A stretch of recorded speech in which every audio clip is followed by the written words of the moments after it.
मैं बोलता रहूँगा, तुम सुनते रहो।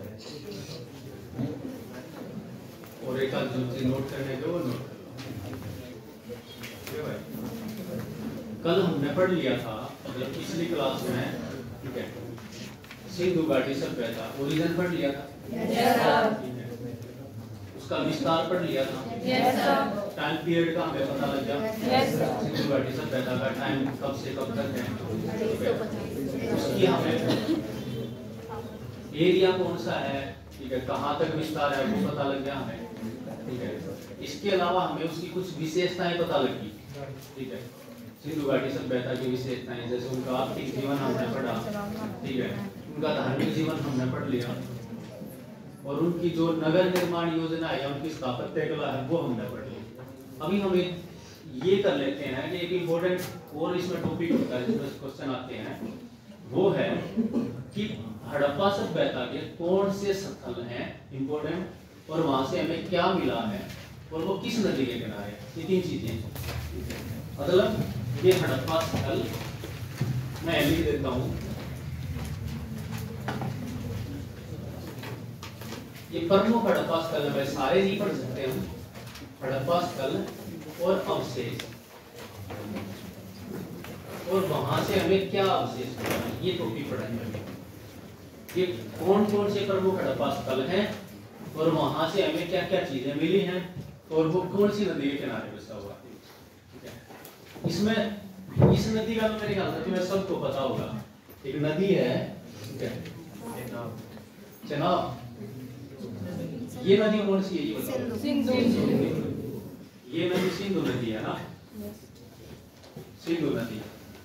मतलब हड़प्पा सभ्यता सिंधु नदी और उसकी सहायक नदियों के आसपास ही बसी हुई है, यही तो है।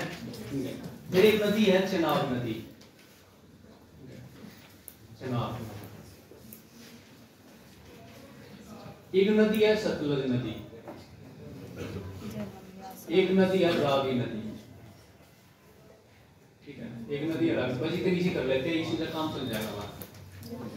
तो ये वाली जो सबसे ऊपर हमने बनाई है, ये बनाई हमने सिंधु नदी, ठीक है। सिंधु नदी कहाँ से निकलती है, कहाँ से निकलती है? तिब्बत से, ठीक है, बोखरचू मानसरोवर झील के पास है, ठीक है। तिब्बत से निकल के पश्चिम की तरफ बहती हुई भारत में लद्दाख और जास्कर श्रेणियों के बीच से होती हुई, ठीक है, पाकिस्तान में चली जाती है, और पाकिस्तान से फिर वापस ये दक्षिण की तरफ मुड़ के सीधी अरब सागर में गिर जाती है। तो पाकिस्तान में बहती है, भारत में शायद इसकी 1000 किलोमीटर के आसपास ही है, मुश्किल से इसका जो है, ठीक है। इसके बाद फिर एक इंपॉर्टेंट इसकी ट्रिब्यूटरी है, वो है चेनाब नदी, चेनाब नदी इसकी सबसे लंबी नदी है चेनाब नदी, ठीक है।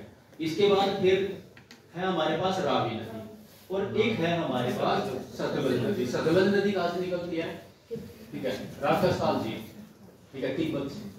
ये कहाँ से घुसती है? उत्तराखंड, मार्ग में घुसती है, और पंजाब से होती हुई ये बीच कहाँ चली जाती है? पाकिस्तान में, और चेनाब में मिल जाती है। चेनाब नदी जाके सारी नदियों का पानी इकट्ठा करके कहाँ डाल देती है? ठीक है, सिंधु नदी। और सिंधु नदी कहाँ चली जाती है? अरब सागर, ठीक है। इसके अलावा भी कई सारी नदियां हैं, जैसे यहाँ से हरियाणा के आसपास से हम पढ़ते हैं घग्गर नदी, लूनी नदी, और कई सारी नदियां छोटी मोटी। तो कुल मिला के ये है कि ये जो सभ्यता है, ये सभ्यता कहाँ पर है? सिंधु और इस सहायक नदियों के आसपास ही बसी हुई है ये सभ्यता। तो यहाँ पे ना पहले हमें ये देख ले इस मैप में है कहाँ, क्या क्या है इस मैप में, थोड़ा सा आसान हो जाएगा अगर हम मैप में देख के पढ़ेंगे ना इन चीजों को।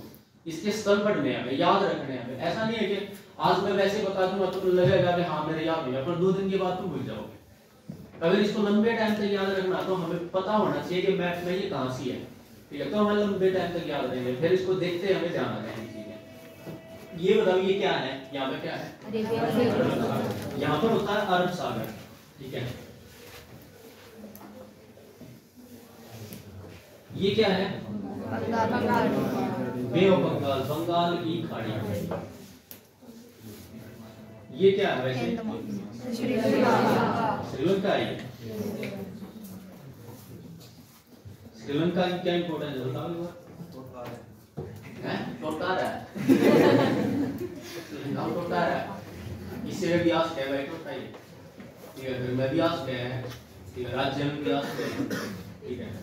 और देश में भी आ सकता है, सारी दुनिया में भी आ सकता है, आया भी है। ठीक है, 2008 में महामंदी आई, ठीक है, 1929 में महामंदी आई, अभी मंदी उसका तेजी का दौर चल रहा है, प्राइस बढ़ रहे हैं, समस्याएं हो रही हैं रूस यूक्रेन की वजह से। तो कभी भी हो सकता है, चीजें कभी भी खराब हो सकती हैं, कभी भी ठीक हो सकती हैं, कोई बात नहीं। ये है कि हमारा पड़ोसी देश है, रामायण से जुड़ी हुई चीज है ना। सीता गई थी यहाँ, ले जाए गई थी, सीता जी ले जाए गई थी यहाँ। चलो कोई बात नहीं। ये है, अगर मैं इसमें पूछूं तुम्हारे से जम्मू कश्मीर कहाँ से है तो कहाँ बताओगे? सबसे ऊपर है जम्मू कश्मीर, ये वाला एरिया है ना। अब मैं पूछूं पंजाब कहाँ से है तो उसके पीछे ये पंजाब है, फिर हरियाणा, ये यहाँ पर हरियाणा है, और फिर ये राजस्थान है, और गुजरात ये है, और महाराष्ट्र ये है, उत्तर प्रदेश ये यहाँ से। मतलब हमें देख कर थोड़ा थोड़ा सा अंदाजा है मैप में कहाँ क्या है। अब अगर हम यहाँ पे पिन पॉइंट कर दें एक एक जगह तो हमें अंदाजा रहेगा कि ये जगह कहाँ बनी है। जैसे कि मैंने यहाँ पे निशान लगाया है, तो तुम क्या बताओगे? गुजरात में लगी है ना, ऐसा ही। तो ये जगह कौन सी है? मैंने एक लाइन खींच रखी है इसके साथ, पाकिस्तान। तो हमारे पास और हमारा जो एरिया है सिंधु घाटी सभ्यता का त्रिकोण में ये यहीं तक है। ठीक है, त्रिकोण सा बनता है ये यहीं तक, हमें यहीं तक देखना है। तो इस एरिया में हजारों स्थल हैं सिंधु घाटी सभ्यता के, उसमें से हमें 15-16 पढ़ने हैं बस, तो इम्पोर्टेंट है। 15-16 नगर ऐसे हैं जो स्थल हैं इम्पोर्टेंट है, जिनकी कुछ विशेषता है, कुछ खास है।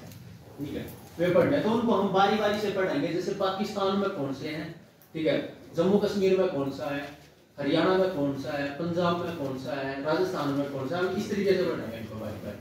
तो पहले सबसे पहले हम देखते हैं पाकिस्तान वाले। ठीक है, इसको निपटा देते हैं पहले। ठीक है, ये दुखी करेगा हो सकता है कोई बम भूल जाए यहाँ।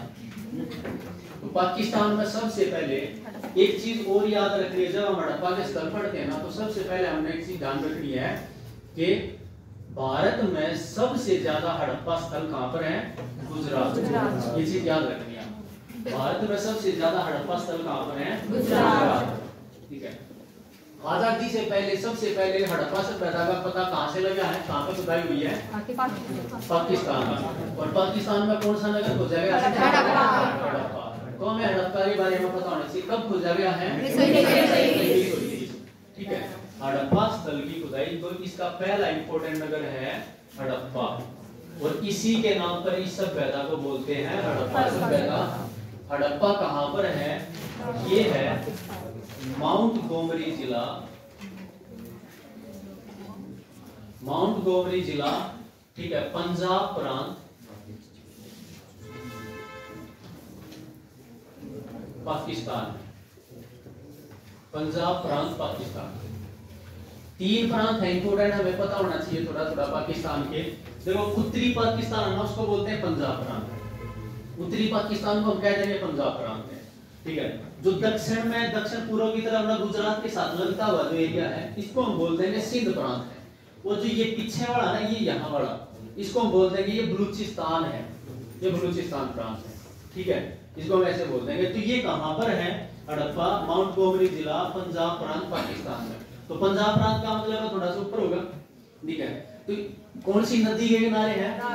रावी नदी के किनारे। याद रखना, हम सिंधु नदी नहीं लिख देंगे इस पे, ये रावी नदी के किनारे है। ठीक है भाई, रावी नदी के किनारे। और रावी नदी कौन सी लगाई हमने? ये, ठीक है, ये यहाँ से बनाई हमने रावी नदी। तो ये यहाँ से कहीं पर ये नगर है, लो इसका नाम भी लिख देता हूँ मैं, ये है हड़प्पा। ठीक है, हड़प्पा रावी नदी के किनारे रह जाएगा यार। किसने खुदाई करी है इसकी? दयाराम साहनी। कम से कम हमें इसका तो पता होना चाहिए, कम से कम इसका पता होना चाहिए कि किस, क्योंकि पहला नगर है। ठीक है, दयाराम साहनी ने कब खुदाई करी है?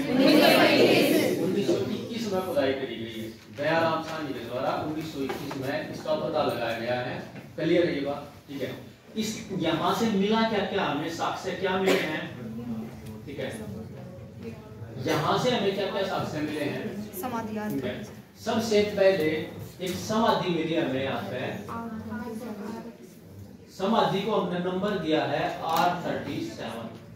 ठीक है, समाधि मिली है, समाधि को नंबर दिया हमने R37। इसके अलावा गेहूं और जौ के साक्ष्य मिले हमें यहाँ से। गेहूं और जौ के साथ से मिले हमें यहाँ, ठीक है। इसके अलावा मातृ देवी की मूर्ति,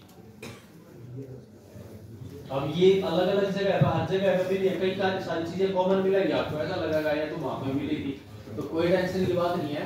ये यहाँ पे भी मिली है, ठीक है, मोहनजोदड़ो में भी मिलेगी, ठीक है, हरियाणा के बनवाली में भी मिलेगी, बनावली मिलेगी, ठीक है, अलग जगह भी मिल सकती है क्योंकि सब सभ्यता एक है। अब आप ये थोड़ी ना कहोगे कि यहाँ पर हनुमान की मूर्ति मिलेगी सोनीपत में तो वो पानीपत में नहीं मिलेगी, ऐसा थोड़ी ना बोल सकते हैं, क्योंकि हम सारे के सारे सनातन धर्म में वही मूर्ति पूजा होती है, सारे देवता की पूजा करी जाती है, तो वो सारे कहीं मिलेंगे, ठीक है। ऐसी चीजें यहाँ पे गेहूं मिल गया तो हम ये थोड़ी ना कह सकते गेहूं यही मिलेगा और कहीं नहीं मिल सकता, यहाँ चावल मिल गया तो हम ये थोड़ी ना कहेंगे कहीं और नहीं मिल सकता, तो चीजें मिलेंगी, पर उनमें से कुछ स्पेसिफिक चीजें हैं जो उसके नाम से ही फेमस है और उन्हीं को ध्यान में रखते हैं और उन्हीं से क्वेश्चन पूछ लिए जाते हैं, ठीक है। थोड़ा सा ध्यान रखेंगे। समाधि 837 गेहूं जो मातृ देवी की मूर्ति, ठीक है। और क्या मिला है, तांबे का पैमाना, ठीक है।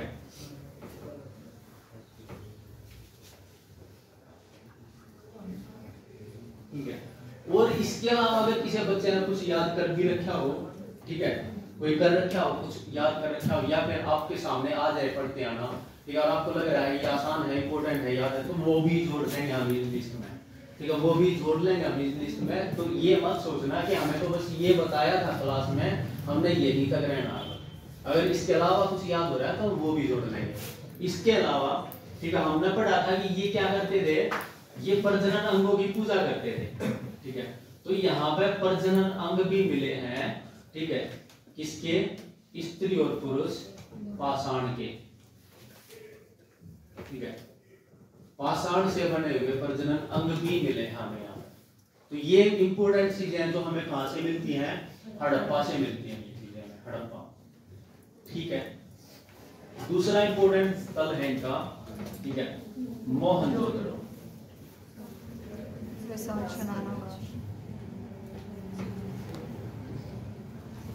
मोहनजोदड़ो कहां पर है, ठीक है, ये भी पाकिस्तान में है, ठीक है, ये है लड़काना जिला, कोई लकराना नहीं पढ़ेगा इसको, तो जैसा इसको पढ़ना पढ़ लेगा, ठीक है। सिंध पाकिस्तान, सिंध प्रांत पाकिस्तान, कौन सी नदी के किनारे है, ये सिंधु नदी के किनारे है,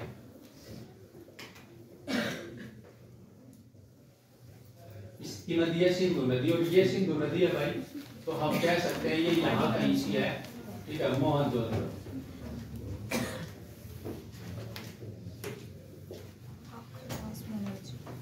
ठीक है। हम कह सकते हैं कि ये दाएं किनारे पर है, जो मोहनजोदड़ो है वो सिंधु नदी के दाएं किनारे। चलो ये मतलब अपना तो दायां बायां हमें पता है, जैसे मेरे को पता है मेरा ये राइट है ये लेफ्ट है, नदी का दायां बायां कैसे पता लगाते हैं, नदी का जिस जहाँ से वो निकलती है, जिस तरफ नदी बह रही है ना उसी तरफ आप भी चल पड़ो और अपने दाएं को नदी का दायां बोल दो, बस जिस तरफ नदी बह रही है उसी तरफ चलो, खुद को ये मानो कि मैं चल रहा हूँ जिस तरफ नदी चल रही है, अपने आप को मानो कि मैं चल रहा हूँ उस तरफ, और जो आपका दाया है वो नदी का दाया रहेगा। जैसे ये नदी दक्षिण की तरफ आ रही है, अब इस तरफ चल रही है तो हम इस तरफ चल रहे हैं, तो नदी का दाया इस तरफ है, मतलब ये इस तरफ है, तो दाएं किनारे पर बचा हुआ है, ठीक है, इंपोर्टेंट है, ठीक है, यहाँ का इंपोर्टेंट है। इसका भी हमें पता होना चाहिए कम से कम कि इसकी खुदाई कब हुई और किसने करी, राखल दास बैनर्जी ने कब करी है, ठीक है, यहाँ लिख देता हूँ R.D. बनर्जी 1922 इसकी खुदाई करी है भाई, ठीक है। यहाँ से क्या क्या मिला, दो चीजें तो सबको पता है इनके बारे में, दो चीजें, एक तो विशाल स्नानघर, ठीक है, स्नानागार, ठीक है, जिसको हम पढ़ रहे थे वैसा भाई, ठीक है। इसके अलावा और क्या मिला हमें यहाँ से, विशाल अन्नागार भी मिला, अन्नागार का मतलब अन्न भंडार, ठीक है, अन्न भंडार भी मिला जहाँ पे अनाज को स्टोर करके रखते हैं, ठीक है। तो लिखते हैं यहाँ पे ऊपर लिख देते हैं, थोड़ा नीचे लगता है लेकिन कुछ होना दिखाई देगा,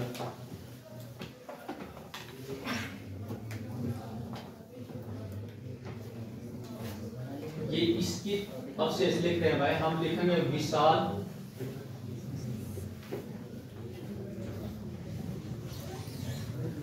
अन्नगार,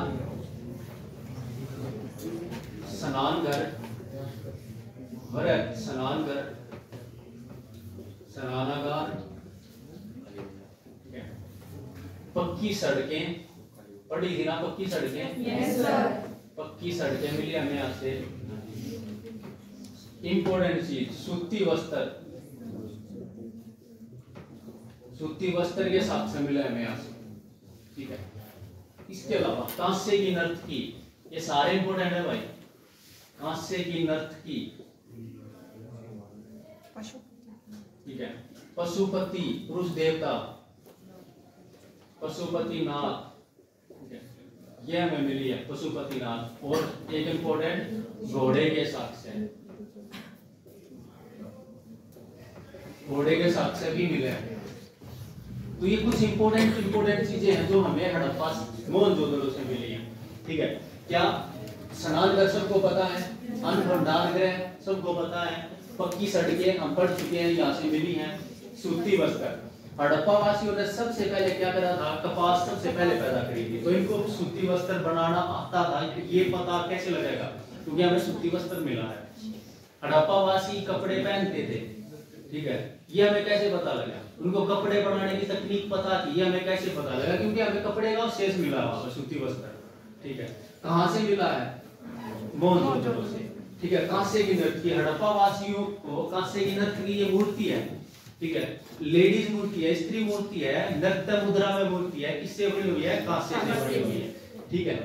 पशुपतिनाथ पत्थर की मूर्ति, ठीक है। इसके अलावा घोड़े के साथ, घोड़े मतलब उसकी अस्थियों के अवशेष हमें मिले, जिससे अंदाजा लगता है कि इनको किसके बारे में पता था, इनको घोड़ों के बारे में भी जानकारी थी इनको, ठीक है। तो ये कुछ इंपॉर्टेंट चीजें हैं जो हमें कहां से मिलती है भाई, मोहनजोदड़ो से मिलती है, आप ध्यान रखेंगे, ठीक है। नेक्स्ट है कोट दीजी,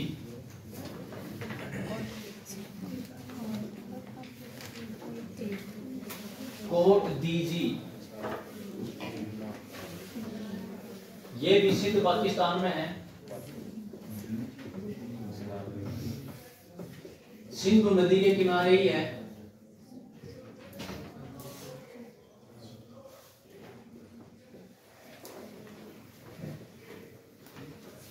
पाकिस्तान में ये सिंधु नदी के किनारे है भाई, कोट दीजी, ठीक है। यहाँ हमें मिला है, बस बाकी इसको स्थान विशेष है, इसका स्थान इंपॉर्टेंट है भाई। कोट दीजी नामक स्थल हड़प्पा स्थल है, कहाँ पर है, हम बताएंगे पाकिस्तान में है, ठीक है। प्रांत में भी कोई नहीं पूछ रहा है, पर कम से कम पाकिस्तान हमें ध्यान होना चाहिए कि हम इसको अपनी तरफ ना जोड़ लें कि ये पाकिस्तान में है कोट दीजी। कौन सी नदी के किनारे है, सिंधु नदी के किनारे। यहाँ से चीज लिख देंगे हम, बस एक चीज इंपॉर्टेंट लिख देंगे हम, तांबे का बाणागर।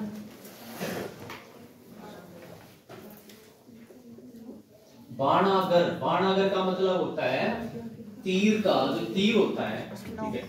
ये तीर है भाई, और ये तो मैं बहुत बनाया हुआ है मेरे ख्याल से, हैं बना बनाया, काम पता नहीं आया या नहीं आया, हैं। ये वाला जो हिस्सा ना, ये वाला, ये है तांबे का बाणागर, ठीक है। पीछे वाला लकड़ी का है, ठीक है। तो आगे वाले जो ये नोक है, ये तांबे की है। तो तांबे का जब तीर चलाएंगे, ठीक है, तो यही जाके लगेगा ना, है भाई, यही लगेगा, यही लगेगा, फिर ये चुभेगा, फिर अंदर जाएगा, दर्द करेगा, ठीक है। साउथ की फिल्मों में दिखाते हैं, साउथ की फिल्मों में दिखाते हैं, पर तुम यार साउथ का हीरो बाण छोड़ने के बाद वो पहुंच ही जाएगा, वो पहुंच जाएंगे, फिर कुछ भी कर सकेंगे, ठीक है। फिर है भाई चौंदरो, ये लिखो चौंदरो, लिखो, बात मत करो भाई, बात नहीं करेंगे। चौंदरो, चौंदरो भी है पाकिस्तान में, ये भी पाकिस्तान का स्थल है, इंपोर्टेंट स्थल है, इंपोर्टेंट स्थल है ये भी, ठीक है। कहां पर है, ये भी सिंध में ही है, ठीक है भाई, सिंध पाकिस्तान, सिंध जी प्रांत पाकिस्तान में स्थित है। कौन सी नदी के किनारे है, सिंधु नदी के किनारे है, सिंधु नदी के किनारे।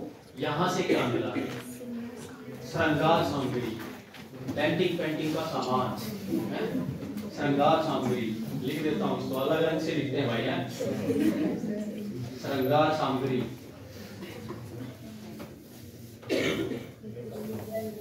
और श्रृंगार सामग्री में क्या क्या हो सकता है? मेकअप किट, मेकअप किट, सब कुछ, शीशा, कंघा, काजल, फेयर लवली,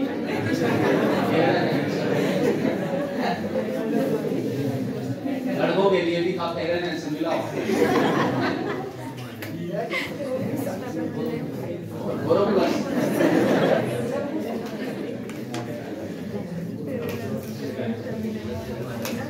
सब मिला हुआ, लाइफ बॉय भी मिला हुआ, टाउन मारने के लिए डेटॉल भी मिला, सब कुछ मिला। चलो कोई नहीं, ध्यान रखना है यहाँ पे श्रृंगार सामग्री मिली है, जैसे कि कंघा, लिपस्टिक वगैरह, आवाज, ठीक है। श्रृंगार सामग्री मतलब ठीक है, सजने संवरने का कुछ सामान थोड़ा बहुत हमें यहाँ से मिला है, ठीक है, हम कह सकते हैं, ठीक है भाई, ये समझ लो, इसको याद रखें, ठीक है। और लास्ट इसका जगह है, पांचवा स्थल है जो इम्पोर्टेंट है, वो हम पढ़ भी चुके हैं, सुत कांगेर डोर, ठीक है, सुत कांगेर डोर, ये है बलूचिस्तान, बलूचिस्तान पाकिस्तान में, ठीक है। और बलूचिस्तान का एरिया हमने कहाँ बताया भाई? ये इस तरह बताया था, तो ये है सुत कांगेर डोर।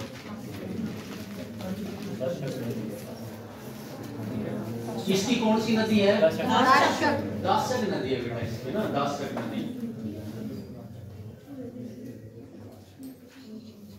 दासक नदी है, ठीक है, दासक नदी के किनारे ये नदियां इंपोर्टेंट है, ठीक है, नदियां इंपोर्टेंट है, बहुत ज्यादा इंपोर्टेंट है नदियां, ठीक है। दासक नदी के किनारे है सुत कांगेर डोर, दासक नदी के किनारे कहाँ पे? पाकिस्तान में, और पाकिस्तान में भी कहाँ? बलूचिस्तान। अब थोड़ा सा इसको देखकर थोड़ा बहुत अंदाजा नहीं हुआ होगा कि अगर मान लो हड़प्पा का नाम आए तो हम अंदाजा लगा सकते हैं कि कहाँ सी है मैप में, ठीक है। ऐसे ही अगर हमारे नाम आए मोहनजोदड़ो का, तो हमारा ध्यान चला जाएगा मैप में कि यहाँ सी था, ठीक है, तो थोड़ा थोड़ा सा अंदाजा लग जाएगा, होगा थोड़ा बहुत फर्क पड़ेगा, या मैं बिना बात में इसको हटाए टाइम वेस्ट हो रहा है, ऐसा तो नहीं है, फर्क पड़ेगा इसका। और अगर आपने इसको बना लिया, अपने मैथ में बना लिया, तो ये परमानेंट याद भी हो जाएगा, अपनी कॉपी में बना दो, ठीक है, जैसा भी, ठीक है, जैसा भी तुम्हारे से बनता हो मैथ, ठीक है, अपने हाथ से 2 बार 3 बार बना के देख लो, ठीक है, तो उसका बहुत ज्यादा फर्क पड़ेगा। मेरे को ये पता है इनको परमानेंट याद करने का तरीका, नहीं तो इसको ऐसा लगेगा एक बार पढ़ गए कि हमारा याद हो गया ये, पर ये याद नहीं होगा, फिर भूल जाएंगे, ठीक है, क्योंकि बहुत सारी चीजें हमें याद रखनी है, हिस्ट्री की बहुत सारी चीजें याद रखनी है, और फिर दूसरे भी बहुत सारे सब्जेक्ट है वो याद रखने हैं हमने, रटने से काम नहीं चलेगा, ठीक है, समझने से काम चलेगा, ठीक है। चलो अब देखते हैं भाई, सर इसमें मिला क्या क्या है? साक्ष्य यहाँ से मिला है, साक्ष्य देख लो भाई, यहाँ पर साक्ष्य मिला हमें, अस्थियों की राख, ठीक है, अस्थियों की राख, ठीक है, लिख दो, अस्थियों की राख मिली हमें यहाँ से,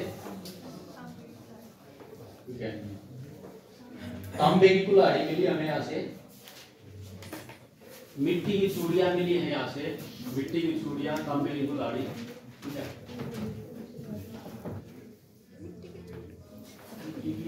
चूड़ी, मिट्टी की चूड़ी भाई, बचपन में लड़कियों को हमने बहुत बनाए होंगे, चून की भी चूड़ी बना के लड़कों ने चून की मूछ लगाई होगी, है ना, चून जो आटा गूंद रखा होता है उसकी मूछ बना के चिपका के घूमे होंगे, और नहीं घूमे होंगे तो फिर अलग ही टाइप के बाढ़, वीडियो गेम टाइप के, कंप्यूटर जनरेशन होंगे।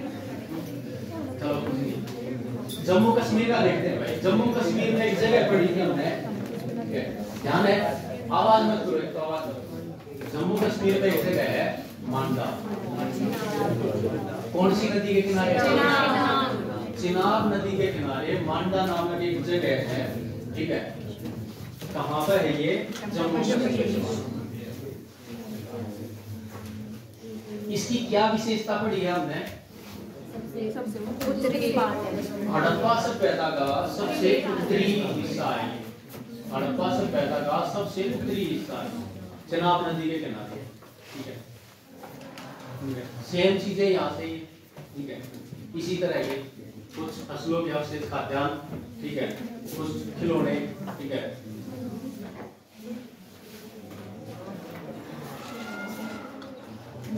हो गया। नेक्स्ट बाकी देखते हैं। इसके नीचे क्या पढ़ा था हमने? इसके नीचे जम्मू कश्मीर के नीचे, जम्मू कश्मीर के नीचे क्या ब्रुज होम याद आ गया मेरे। ये बताओ कौन सा नौकाशानकालीन स्थल है जहाँ पे कुत्ते और आदमी, कौन सा नौकाशान स्थल है जहाँ पे आदमी के साथ बकरी को दफनाने के साक्ष्य हैं? नहीं है यार, और मेरे ध्यान है, मैंने करवाया था। नहीं करवाया, मेरे ध्यान नहीं कराया। चलो, मध्य पाषाण काल में, ठीक है, पशुपालन के साक्ष्य कहाँ से मिले हमें? आदमगढ़। आदमगढ़ कहाँ पर है? यूपी। आदमगढ़ यूपी में किसने बनाया? राजस्थान में कौन सा है? राजस्थान में है बाघ। राजस्थान में बाघ। यहाँ देखा, इसके नीचे है, ठीक है, पंजाब, ठीक है। जम्मू कश्मीर के नीचे क्या है? पंजाब। पंजाब में कौन सा स्थल है? रोपड़, ठीक है भाई। और रोपड़ कौन सी नदी के किनारे है? रोपड़ है सतलुज नदी के किनारे, सतलुज नदी के किनारे। यहाँ से क्या मिला है? यहाँ से भी एक ऐसा स्थल है जहाँ से आदमी के साथ कुत्ते को दफनाने के साक्ष्य मिले हैं, ठीक है। दूसरे साक्ष्य तो है, ठीक है, उनके साथ जो इम्पोर्टेंट चीज है, रोपड़ से हमें क्या मिलता है? मानव के साथ कुत्ते को दफनाने के साक्ष्य मिलते हैं। मानव के साथ कुत्ते को दफनाने के साक्ष्य हमें रोपड़ पंजाब से मिलते हैं। अब हमें ये पता होना चाहिए कि रोपड़ कहाँ पर है। रोपड़ है पंजाब में। पंजाब में किस नदी के किनारे है? सतलुज नदी के किनारे। क्या खासियत है? आदमी और कुत्ते को साथ साथ दफनाने के साक्ष्य मिले हैं हमें, ये इम्पोर्टेंट है। इसके नीचे क्या है? कौन सा राज्य आ जाएगा? इसके नीचे कौन सा राज्य आ जाएगा? इसके नीचे है हरियाणा। हरियाणा में क्या है? राखीगढ़ी। हरियाणा में सोनीपत है और कुछ नहीं है हरियाणा में सोनीपत के अलावा। राखीगढ़ी। राखीगढ़ी कहाँ पर है? हिसार। क्या भाई?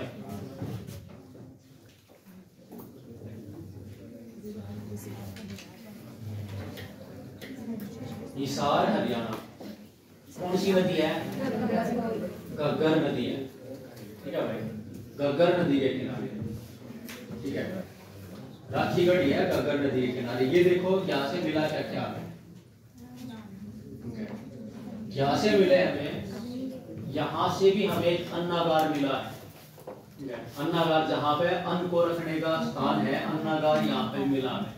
तो इसका मतलब यहाँ से ये ऊर्जों के साक्ष्य मिले हमें। कह सकते हैं अग्नि वेदिकाएं मिली हमें यहाँ से, अग्नि वेदिकाएं।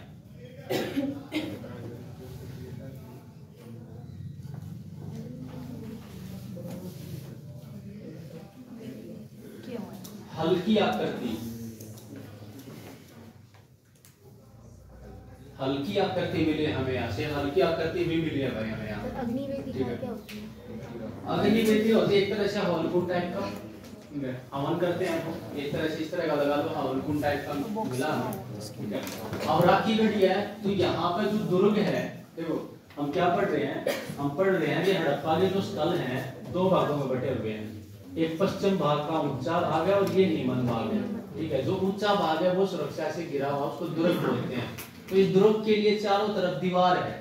तो राखीगढ़ी में हमें दुर्ग प्राचीर मिलती है, दुर्ग के चारों तरफ की सुरक्षा दीवार मिलती है, ठीक है। सुरक्षा दीवार के अवशेष मिले हमें कहां से?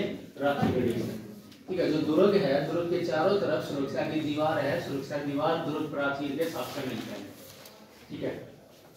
अगला है सर, और कहीं से नहीं मिलते ये दुर्ग? बाकी भी मिलते हैं भाई, हरियाणा पढ़ लेना, वो तो हम पढ़ चुके। इसकी विशेषताएं क्या क्या है? सारे के सारे दुर्ग हैं, दुर्गों के चारों तरफ सुरक्षा के लिए हम धोलावीरा भी पढ़ चुके हैं।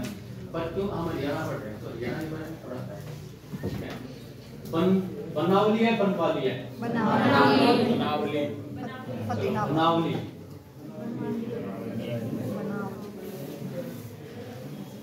ये कहाँ पर है? ये भी भाई हमारा हरियाणा में ही है, फतेहाबाद। ठीक है, फतेहाबाद, ठीक है, हरियाणा। यहाँ से हमें क्या क्या मिलता है भाई? ठीक है, यहाँ से मिल रही है हमें हल्की आकृति, हल्की आकृति,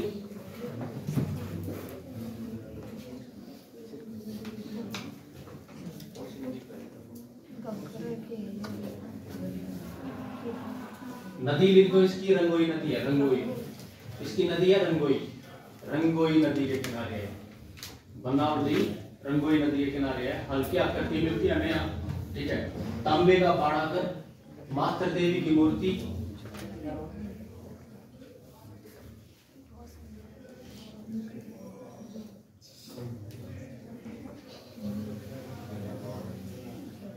तांबे का बाड़ाकर, मातृ देवी की मूर्ति और खिलौना गाड़ी, खिलौना मतलब जो बैलगाड़ी खिलौने की, ठीक है, मिट्टी के खिलौने की बैलगाड़ी टाइप का, ये चीजें मिलती हैं हमें। ठीक है, तो दो तीन चीजें क्या क्या करा हमने, क्या पढ़ा है? बनावली। कहाँ पर है बनावली? हरियाणा। कौन सा जिला है? फतेहाबाद। कौन सी नदी है? रंगोई नदी है। ठीक है, क्या मिला हमें यहाँ से?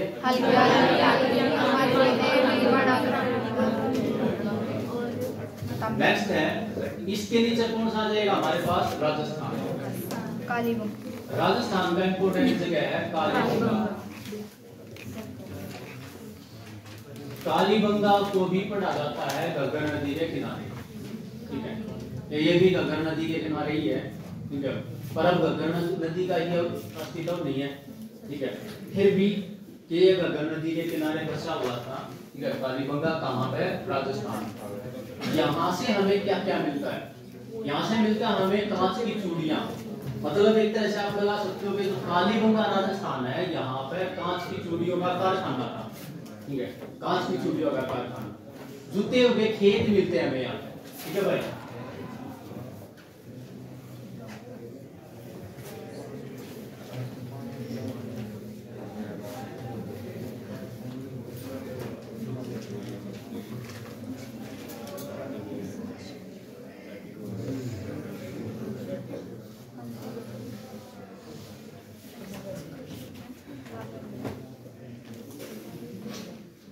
जूते हुए खेत, कांच की चूड़ियां। ठीक है, ये चीजें हमें यहाँ से मिलती हैं, इंपोर्टेंट है ये। ठीक है, कालीबंगा, बंगा का मतलब होता है चूड़ी होता है। ठीक है, इसी को ध्यान रखें, ये इसी के लिए फेमस है। ठीक है, घग्गर नदी, ठीक है, राजस्थान, ठीक है, कांच की चूड़ियां और जूते हुए खेत, हल से जोते गए खेत के हमें साथ से मिलते हैं। अब सबसे पूर्व में एक नगर पढ़ लेते हैं हम, हड़प्पा का आलमगीरपुर। आलमगीरपुर कहाँ पर है? उत्तर प्रदेश में। उत्तर प्रदेश का कौन सा जिला है? मेरठ। ठीक है भाई, आलमगीरपुर है मेरठ, उत्तर प्रदेश।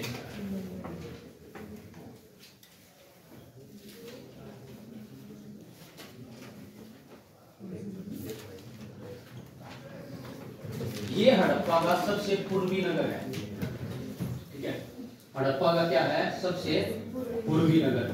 हड़प्पा का सबसे पूर्वी नगर हिंडन नदी के किनारे। ठीक है, हिंडन नदी।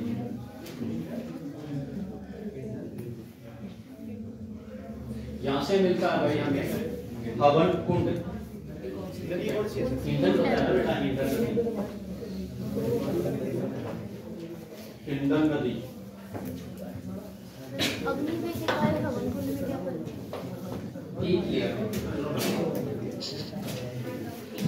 तब अग्निवेदिका पढ़ रही थी, तब इसका मतलब बताया था। अब इसका अग्निवेदिका बता गया, बात सेम नहीं है। ठीक है, और हमें क्या मिल रहा है यहाँ से? चावल के साथ से ये हम जो, ठीक है, हवन कुंड, ये चीजें मिलती हैं। नेक्स्ट, सबसे दक्षिणी कौन सा नगर पर डाला हमने?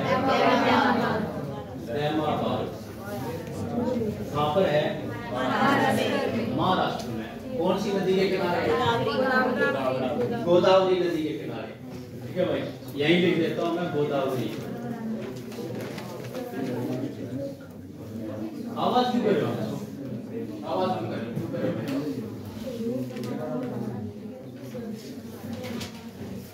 दहमाबाद है महाराष्ट्र में, गोदावरी नदी के किनारे।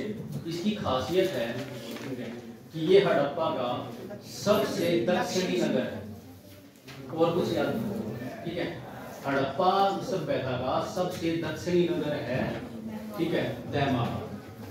हमने जो त्रिभुज बनाया था वो यहीं पर खत्म हो रहा था, बस यही पढ़ना आपने, इसके बारे में इतना याद रखना। अब रह गया हमारे पास गुजरात, ठीक है। गुजरात में भी हम पढ़ रहे हैं भाई, गुजरात में सबसे ज्यादा नगर है, ठीक है।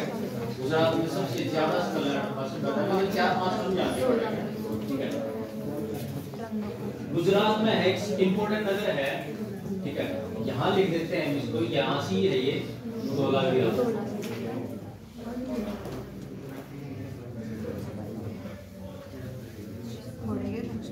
ठीक है, धोलावीरा।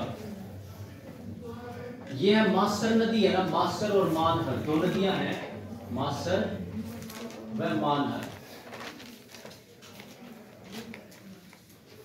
मास्टर और मानहर नदियों के बीच में स्थित है ये गुजरात में।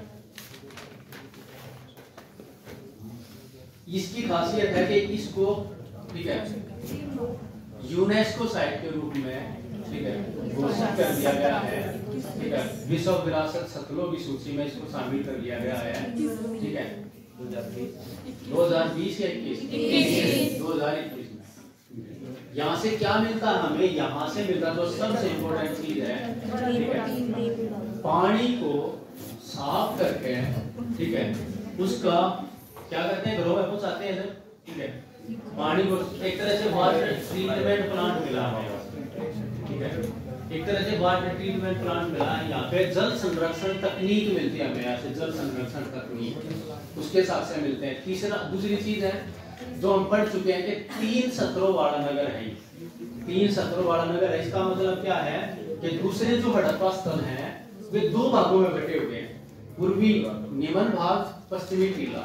और ये जो है 3 भागों में बटा हुआ है, पूर्वी निमन भाग, मध्यम भाग और पश्चिमी टीला। ये 3 भागों वाला नगर है।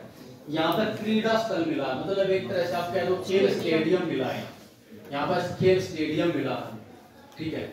यहाँ पे इसके चारों तरफ जो दीवार है उसमें 9 दीवार है, ठीक है। चारों तरफ जो दीवार है इसके, जो सुरक्षा प्राचीर है, ठीक है, उसमें 9 दीवार मिले हैं, ठीक है। जो ये फेमस है, जिसके लिए ये फेमस है वो है इसका जल संरक्षण तकनीक, उसके लिए फेमस है, ठीक है।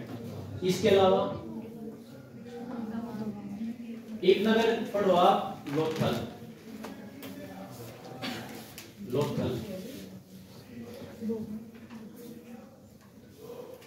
लोथल को माना जाता है हड़प्पा सभ्यता का मैनचेस्टर, ये इसकी उपाधि है, ठीक है। हड़प्पा सभ्यता का मैनचेस्टर, ये हड़प्पा सभ्यता का बंदरगाह नगर है।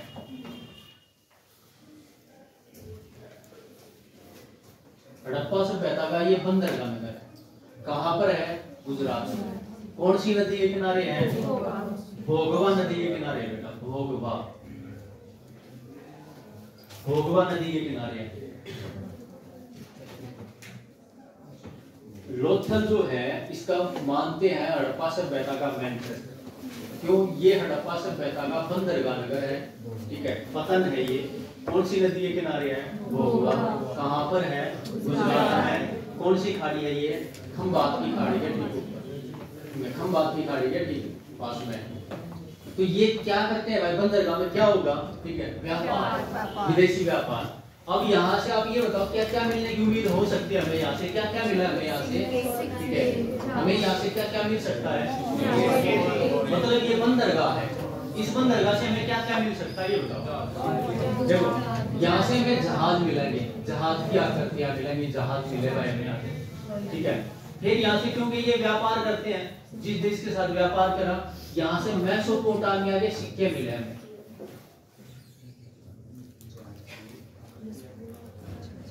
मेसोपोटामिया, इनकी मोहर मिली हमें यहाँ से, मेसोपोटामिया की मोहरें मिली हमें, ठीक है।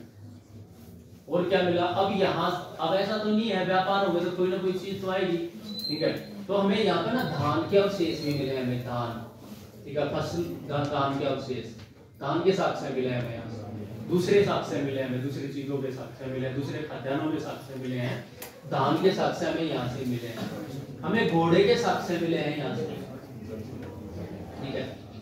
हमें यहाँ से कोण मापने का यंत्र मिला, हमें कोण मापने का यंत्र,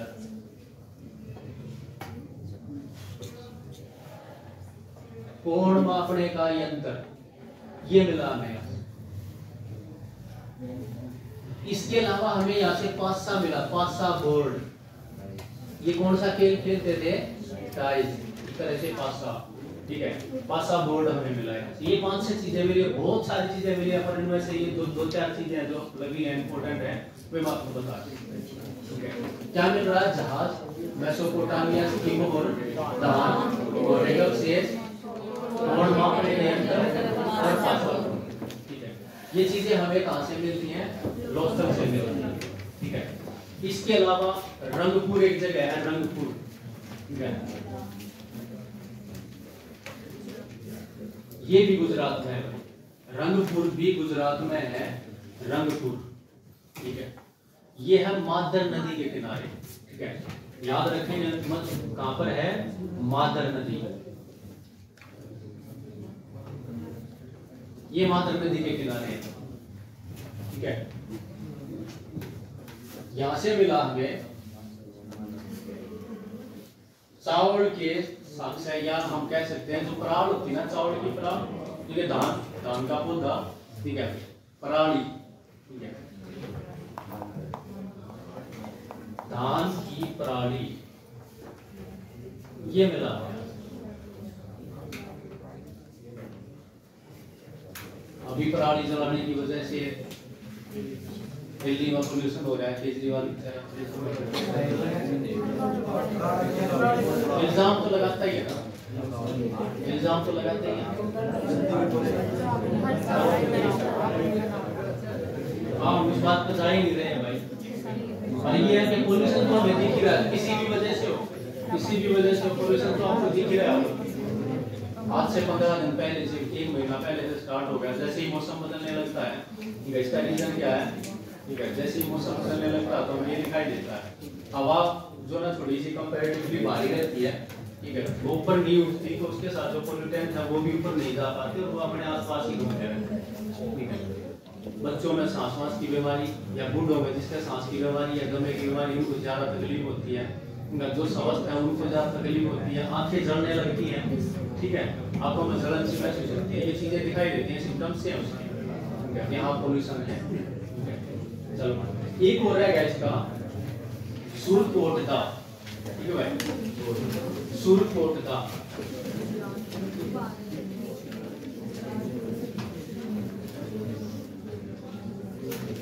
सुरकोटदा, सुरकोटदा गुजरात में ही है, सुरकोटदा भी कहाँ पे? ठीक है, गुजरात में कौन सी नदी के किनारे? लूनी नदी, लूनी नदी के किनारे। यहाँ क्या मिलता हमें? घोड़े के साक्ष्य।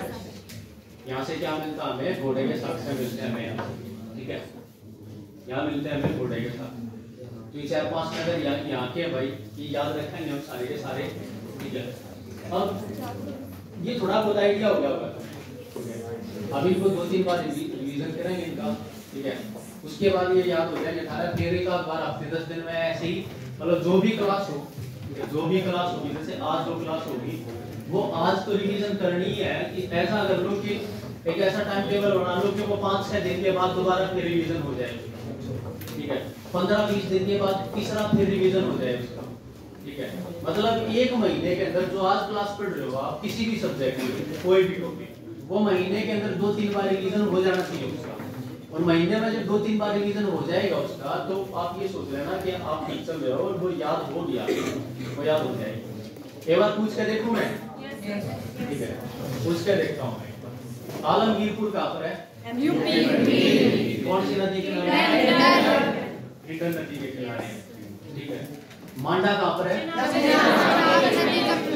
सी नदी के किनारे?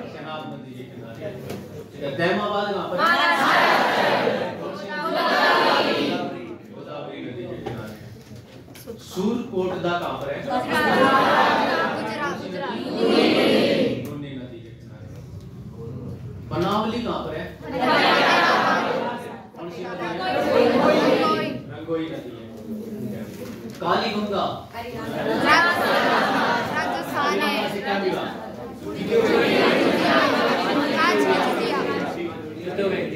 कोट दीदी किस नदी के किनारे है? सिंधु नदी किस नदी के किनारे? सिंधु नदी के किनारे। हड़प्पा किस नदी के किनारे है? मोहनजोदड़ो किस नदी के किनारे? ठीक है। कांसे की नर्तकी कहाँ से मिली? समाधि R37 पशुपति की मूर्ति कहाँ से मिली? बंदरगाह कहाँ पर है? घोड़े के साक्ष्य कहाँ से मिले? पासाबोर्ड कहाँ से मिला?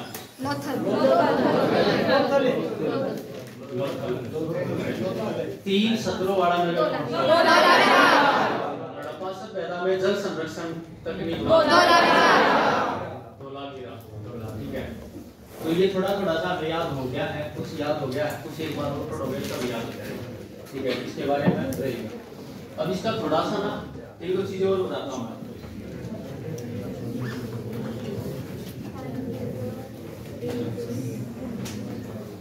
हड़प्पा सभ्यता का पतन के बारे में बात करते हैं भाई। वैसे याद रहेगा, वैसे बेशक डायरेक्ट ना रिलेशन हो, ठीक है, पर हमें थोड़ा बहुत आइडिया सा होना चाहिए। तो फिर जब हम पढ़ रहे हैं इसके बारे में कि कई बार हमारा क्वेश्चन कि उसकी बेसिक जो समझ होती है ना, बेसिक जो समझ है उसकी उससे हमारे कई सारे क्वेश्चन सोल्व हो जाते हैं। ठीक है, तो बेसिक समझ के लिए थोड़ा बहुत देख लेते हैं, वैसे देख लेते हैं। ठीक है, हड़प्पा सभ्यता का पतन के लिए है दो सिद्धांत दिए जाते हैं। नंबर 1 आकस्मिक।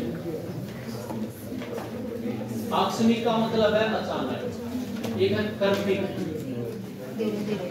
कर्मिक का मतलब है धीरे धीरे। मतलब हड़प्पा सभ्यता खत्म होगी, हड़प्पा सभ्यता विकसित रूप में कब से कब तक रही है? 1750। ये माना जाता है ईसा पूर्व। दोनों के सामने ईसा पूर्व। हड़प्पा सभ्यता अपने विकसित रूप में 2350 से 1750 ईसा पूर्व के आसपास मानी जाती है कि रही है। इसके बाद ये धीरे धीरे खत्म होने लगी। फिर पता लगता है ये खत्म होगी और फिर एक नई सभ्यता है हमारे पास, नई सभ्यता वैदिक सभ्यता है ना। तो ये क्या कारण है कि हड़प्पा सभ्यता खत्म होगी, हड़प्पा सभ्यता नष्ट होगी, हड़प्पा सभ्यता के साथ ठीक है के बाद वैदिक सभ्यता दिखाई देती है। इसके रीजन क्या है? तो दो सिद्धांत हैं, एक है आकस्मिक, एक है कर्मिक। आकस्मिक का मतलब है अचानक से पतन हो गया, कर्मिक का मतलब है धीरे धीरे इसका पतन होगा।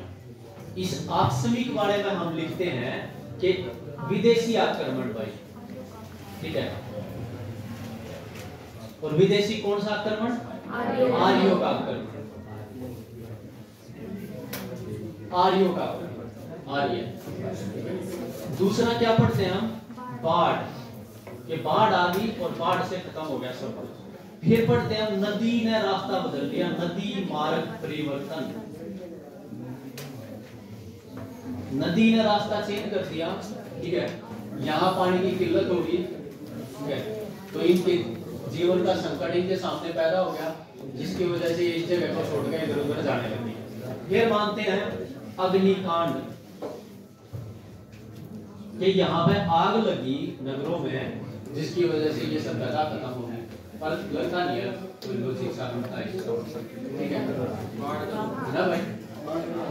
अग्निकांड का पढ़ते हैं, अग्निकांड आ गया, ठीक है, नदी मार्ग परिवर्तन हो गया, बाढ़ आ गया, विदेशी आक्रमण हो गए, ठीक है। तो विदेशी आक्रमण के बारे में, ठीक है, दो इतिहासकार हैं जो कहते हैं, ठीक है, मैं लिख देता हूँ, याद करो, कर लेना, ना याद हो रहे कोई दिक्कत नहीं। एक है एम व्हीलर और एक है गार्डन साइड। एम व्हीलर और गार्डन साइड, ये दो इतिहासकार हैं जो कहते हैं कि ये सभ्यता आर्यों के आक्रमण से खत्म हुई है।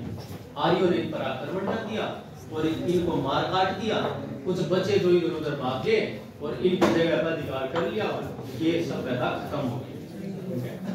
अपने सबूत में ये देते हैं कि भाई सबूत बताओ क्या है। सबूत में बताते हैं ये कि पुरंदर, ठीक है, किसका नाम है पुरंदर? इंद्र का नाम, इंद्र भगवान का नाम। कि ऋग्वेद में एक वर्ड यूज हुआ है, एक उपाधि यूज हुई है किसकी? इंद्र भगवान की, पुरंदर के रूप में उसको बताया गया। और पुरंदर का अर्थ है किले तोड़ने वाला। और इस टाइम पर, जिस टाइम पर हड़प्पा सभ्यता पूरे भारत में या कहीं आसपास कहीं किले नहीं है, किले कहां पर हैं? हड़प्पा वासियों के किले। तो इसका मतलब इनके देवताओं ने उनके किले तोड़े हैं या इन्होंने उनके किले तोड़े हैं, इसका मतलब ये है। दूसरी वो बताते हैं कि वो इनको बताते हैं लिंग पूजक, वो इनसे नफरत करते आ रही है कि ये लिंग पूजक है, ये अनसा है, ये अकर्मण्य है, मतलब वैदिक काम नहीं करते। तो इसलिए बताते हैं वो इनसे नफरत करते हैं, तो वो इनसे पहले यहाँ पर है, उनको हटा के उन्होंने ये करा। अगला ये साक्ष्य देखते हैं, ठीक है, कंकाल,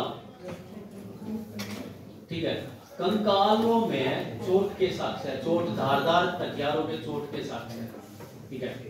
जो कंकाल मिले हैं हड़प्पा वासियों के, उन पर धारदार हथियारों से काटने के निशान है, ठीक है।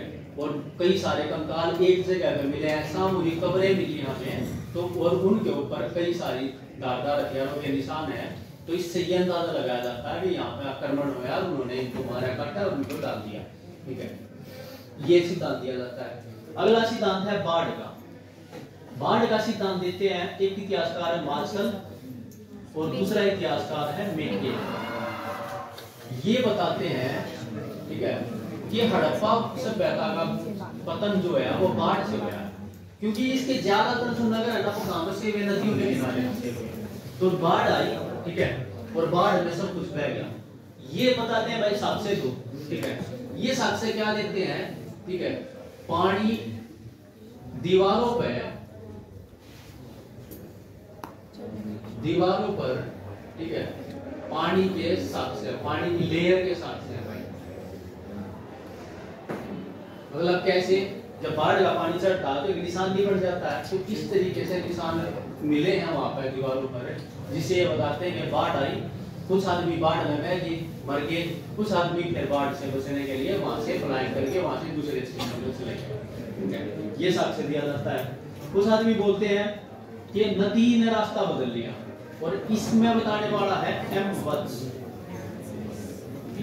ये आदमी बताता है कि नदी ने रास्ता बदल लिया, जिसकी वजह से हड़प्पा वासियों के सामने जल संकट पैदा हो गया, ठीक है। नगरों में पानी की व्यवस्था नहीं रही, तो वो उसको छोड़ के चले गए इधर उधर, ठीक है।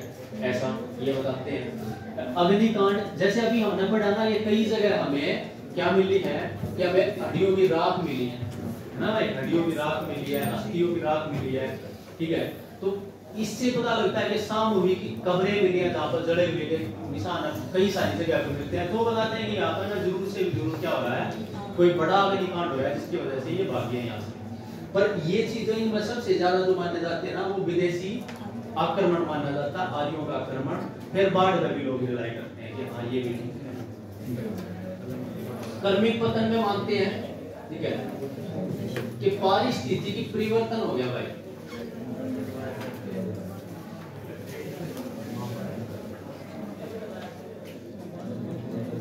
मतलब आप ये मान लो कि जलवायु परिवर्तन हो गया।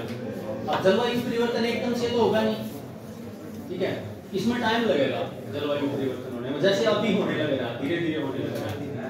ये बताते हैं, इसका जो है इस सिद्धांत को देने वाला है हेरी सर्विस।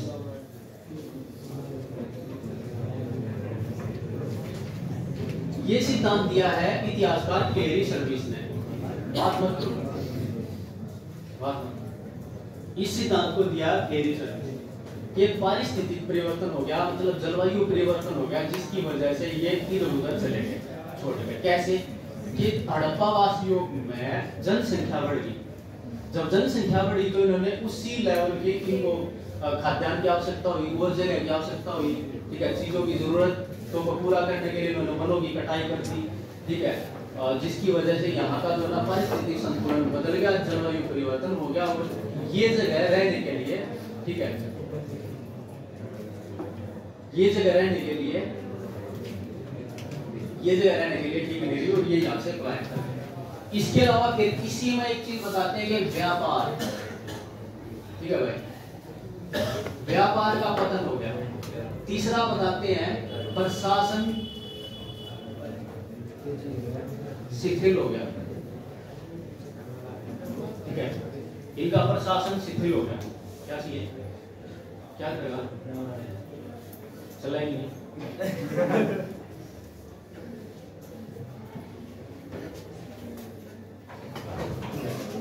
इनका व्यापार खत्म हो गया, विदेशी व्यापार चलता था इनका, मेसोपोटामिया के साथ, सुमेरिया के साथ। जब इनका व्यापार खत्म हो गया तो सब पैदा, जीवन का संकट पैदा हो गया, आजीविका संकट पैदा हो गया, तो ये धीरे धीरे खत्म हो गया। उसे बताते हैं कि प्रशासन शिथिल हो गया।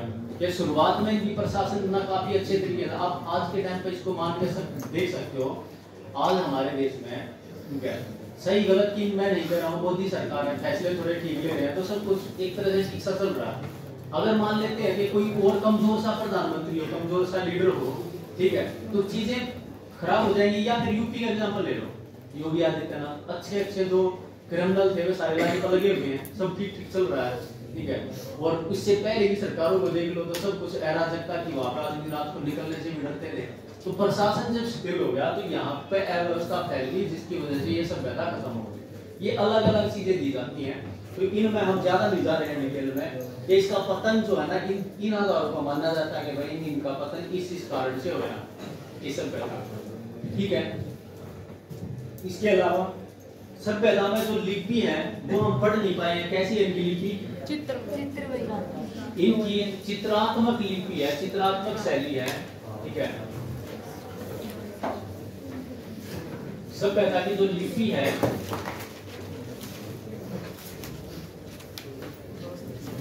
चित्रात्मक है, इसके 400 के करीब चित्र हमें मिल चुके हैं, पर वे हम पढ़ नहीं पाए हैं। तो फिर इसको लिखने का तरीका बताते हैं। ये लिखी जाती है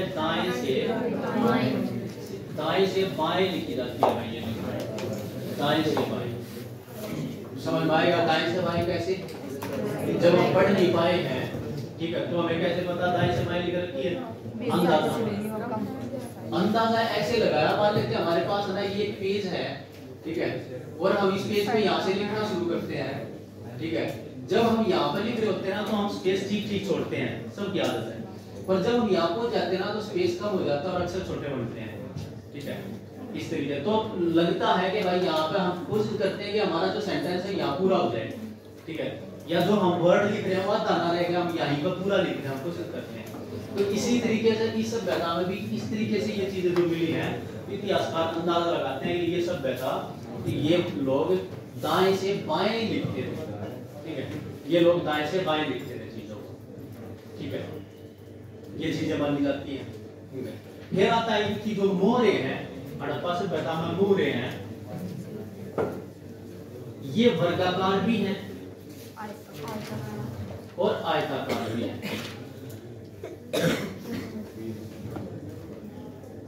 वर्गाकार भी है और आयताकार भी है। जो ज्यादा है वो वर्गाकार है। वर्गाकार मोरों पे, वर्गाकार मोरे जो हैं उन पे चित्र, मतलब पशु का चित्र या किसी पक्षी का चित्र, चित्रों के साथ चित्र प्लस में लिपि दोनों मिलते हैं।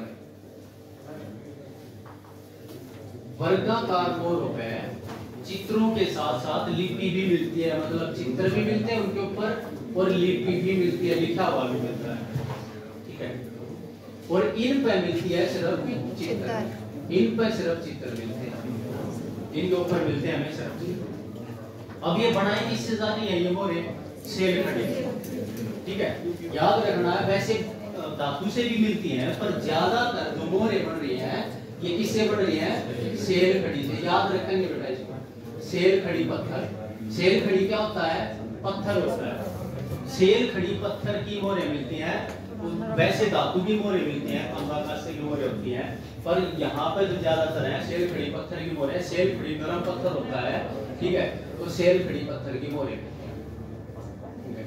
तो मोहरें कैसे बनाई जाती हैं भाई, सेल खड़ी। मोहरों पे चित्र मिलते हैं, नहीं मिलते हैं, मिलते हैं। किसके मिलते हैं, पशु पक्षियों के चित्र मिलते हैं। ठीक है। चित्रों के अलावा क्या मिलता है? लिपियां मिलती हैं। लिपियां और चित्र किस पर मिलते हैं? वर्गाकार। केवल चित्र किस पर मिलते हैं? आयताकार। ठीक है, आयताकार मोल। ठीक है,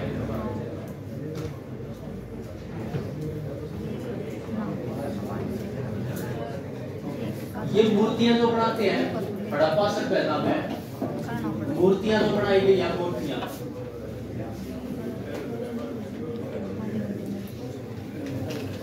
इनकी तकनीक है मूर्तियां बनाने की वैक्स लॉस तकनीक।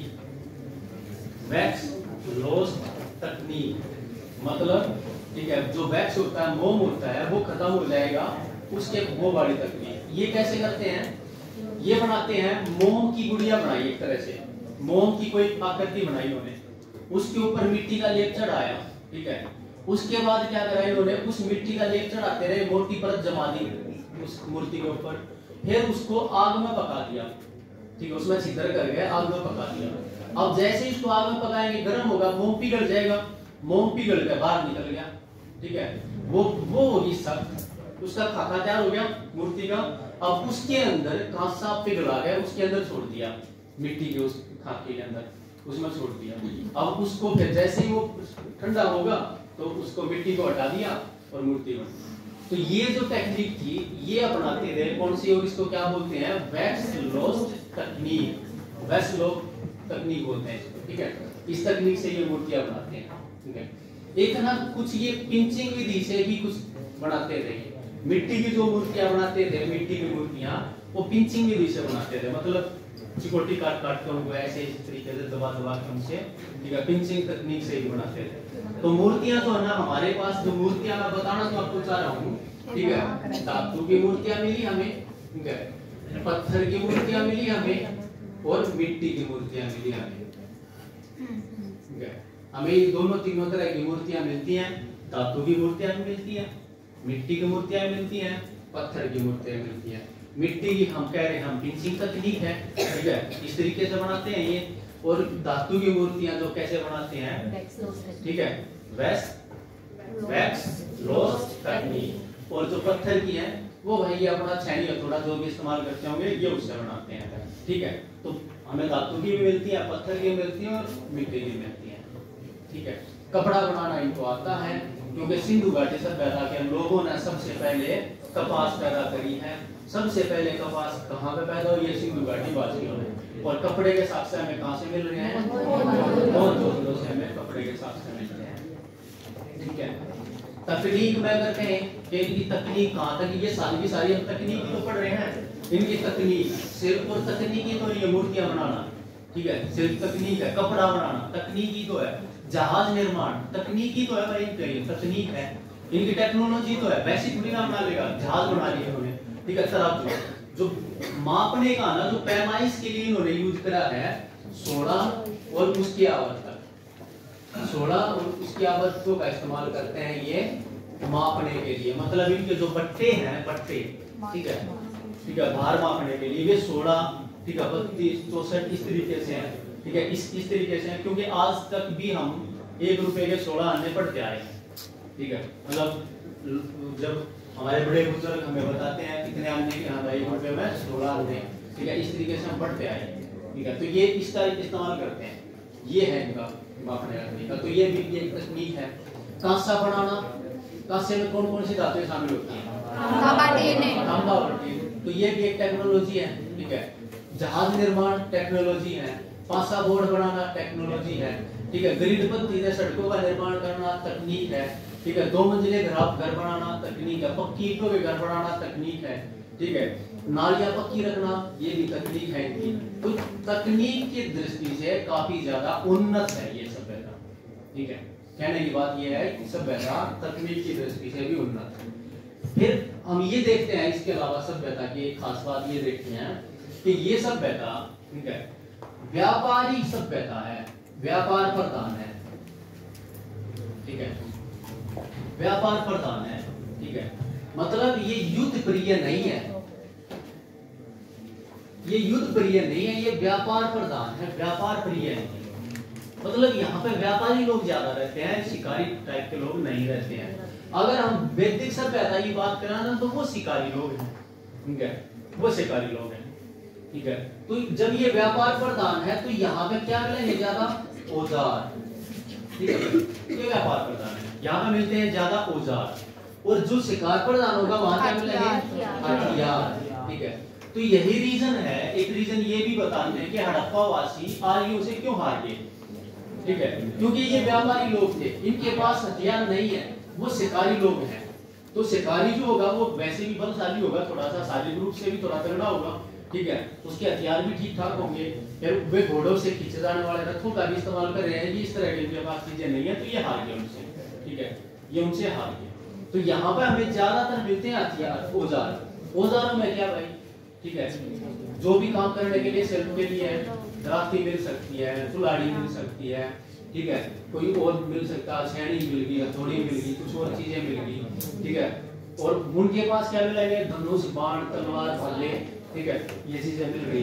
तो ये कैसे है, ये वाणिज्य वर्ग से रिलेटेड है, मतलब ये व्यापारी लोग हैं, ठीक है, ठीक है। अब व्यापार इनका हम पढ़ चुके हैं ना, व्यापार मेरे ख्याल से आंतरिक और विदेशी दोनों व्यापार हम पढ़ लिए ना, ठीक है, कहाँ से क्या मंगाते थे क्या नहीं मंगाते थे, इस तरीके से ये सब रहता है भाई हमारे, इसके हमने तो इम्पोर्टेंट चीज कवर करी हमने, ठीक है। किसी का कोई डाउट है, कोई क्वेश्चन है तो एक बार पूछ लो, ठीक है, और इसको पढ़ लेना अच्छे तरीके से, और इसके क्वेश्चन जहाँ से भी मिले आपको, जो हमने यहाँ पे कवर करे हैं वो तो करीब करने ही है, इसके अलावा जहाँ से भी आपको इसके क्वेश्चन मिले हैं वे आप अपने नोटबुक में नोट कर लें।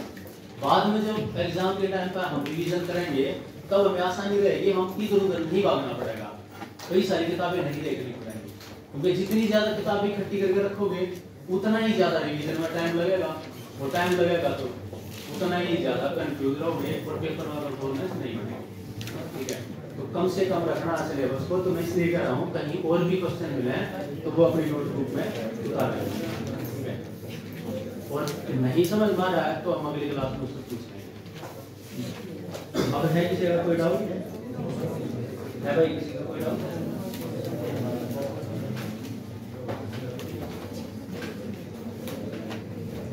दो लगी रहा है वो बहुत बड़ी टेक्निक के साथ